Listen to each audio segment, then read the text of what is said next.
Bonjour tout le monde, bienvenue à Deloitte's Board Games. Donc je veux commencer par dire merci à tout le monde sur Facebook pour avoir partagé mes vidéos la semaine dernière. Mes deux vidéos, donc mon vidéo en anglais et mon vidéo en français, ont atteint plus de 1200 personnes.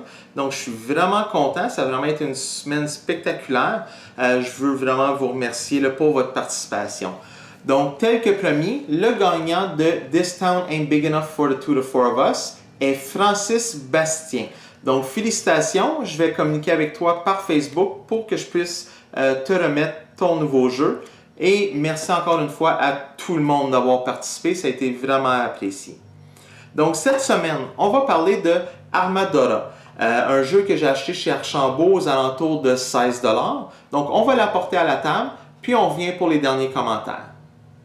Donc, Armadora est un jeu fantastique où ce que les joueurs deviennent soit un mage, un elfe, un orc ou un gobelin.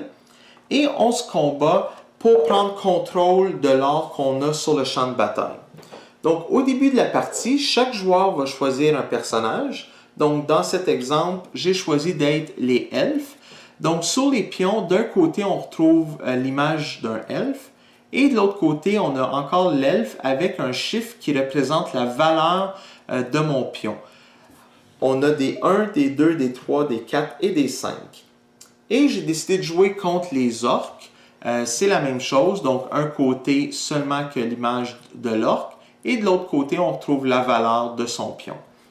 Un coup qu'on a choisi notre personnage, on va venir choisir le séparateur qui nous représente pour venir cacher nos pions. Comme ça, les autres joueurs ne voient pas la valeur des pions qu'on va placer durant la partie. Pour la vidéo, je vais juste les enlever, comme ça tout le monde va bien voir ce que je fais. Donc, à notre tour, c'est assez simple. On a la possibilité de deux actions. La première, c'est soit de placer deux murs pour venir séparer le champ de bataille, ou placer un de nos guerriers. Donc, pour l'orc, par exemple, il pourrait décider à son tour de venir placer son pion avec la plus grande valeur près de la zone qui a le plus d'or.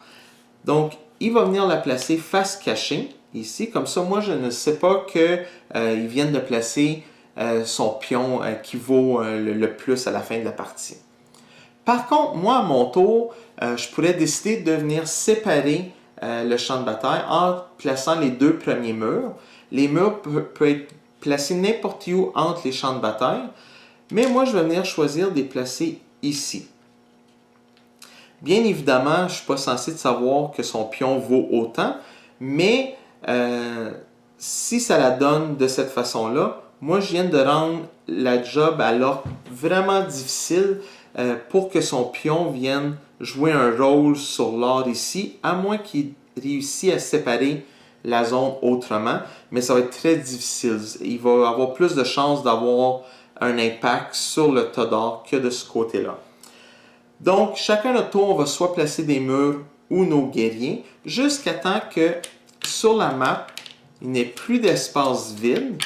Je vais juste toutes les placer un petit peu n'importe où pour vous donner des exemples. Et je vais faire la même chose avec les miens.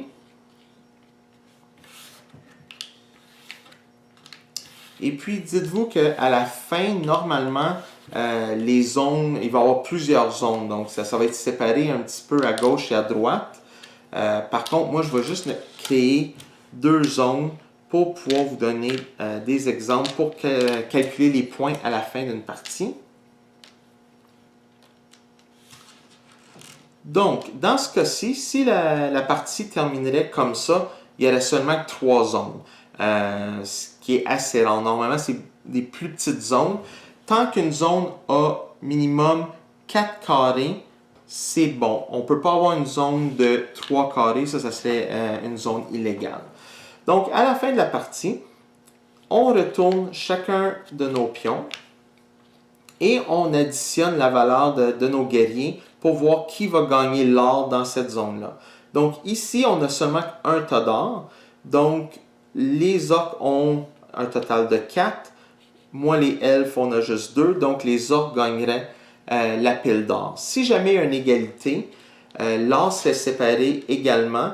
Donc dans ce cas-ci, chaque joueur aurait 3 or et le 7e est remis dans la boîte et éliminé de la partie. À la fin, celui qui a le plus d'or gagne.